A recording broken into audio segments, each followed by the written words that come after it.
Welcome back for another book talk video. Today is Suspense Saturday, and I'm going to talk about one of the greatest rogue stories in history, Moll Flanders by Daniel Dafoe.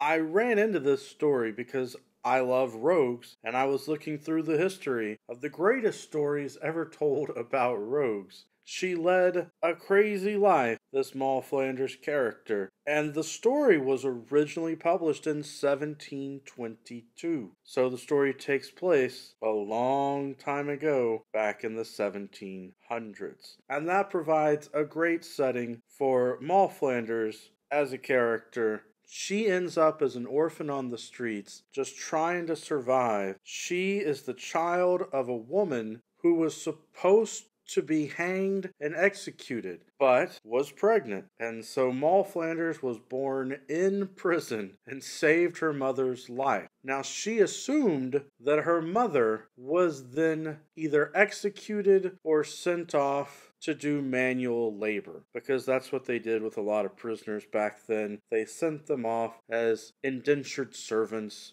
doing labor to pay for their crimes. She then had to live a tough life growing up as an orphan. She ended up as a child being raised by traveling gypsies in a caravan, only to escape, run away from the gypsies, and beg people in a town to please let her stay there, that she didn't want to be with the gypsies anymore. That led to her being adopted, basically, by a family that treated her decently. She was treated as both a servant and sort of semi a member of the family, to where she would help clean and prepare meals, but also she was allowed to eat with the family. And it created this awkward situation for her. And then it got more awkward in her teenage years, as the boys in this family both seem to fall in love with her or have a thing for her, and that leads into a great deal of plot. There's the hook for the story. I beg of you, if you get a copy of the book, do not read the blurb on the back. This is such an old book. There are a lot of different editions, but in many of them, the blurb on the back is going to give you spoilers that to me ruins a lot of the fun of the story. There are some really great twists and turns and surprises that I'm not going to tell you about in this video, because I want you to read the story of Moll Flanders and experience them for yourself. The mystery of it, the suspense of it, as time after time it seems like she is going to get caught, she's going to end up in serious trouble, she's going to be executed, all these things that happen. It's fun to figure out how she escapes each time, and the weird things that end up happening to her, the really fascinating characters she meets along the way, the various people that she forms alliances with, and that sort of thing, leading on and on and on. Now, in addition to this being a great story that you can read that was written a long time ago, there are also many different film versions of Moll Flanders. I personally have not seen the 1965 or 1975 versions, but the 1965 version starred Kim Novak as Moll Flanders. Had a really interesting cast that included Angela Lansbury. It was promoted as a romantic comedy, The Amorous Adventures of Moll Flanders. The 1975 version was a TV movie that was presented as a drama starring Julia Foster as the Moll Flanders character. But I have seen both of the 1996 versions. Fascinating, for some reason in the year 1996, suddenly people cared about the Moll Flanders story. There was an American film made as a drama, and there was a British miniseries that was made, the Masterpiece Theater presentation. The DVD that I watched had it broken up into 4 different episodes. I really enjoyed the British version, the miniseries, because it was more accurate to the actual story of Moll Flanders. In fact, I felt like it was written to have 5 episodes, and maybe they just ran out of budget money, or studios changed their mind or something, decided to just do 4 instead of 5, because it was so accurate, except they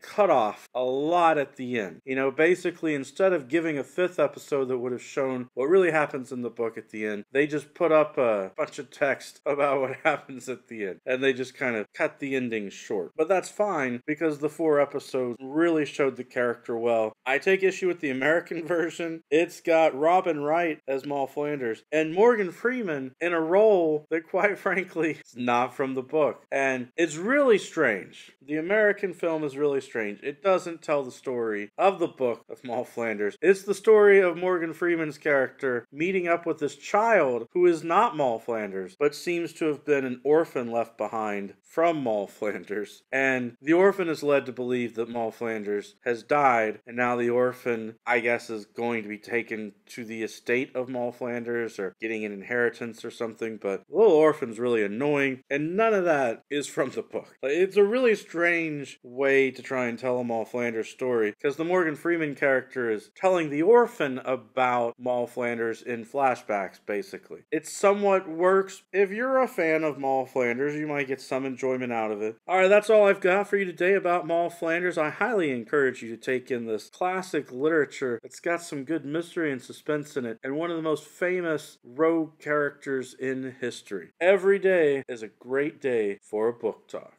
Peace.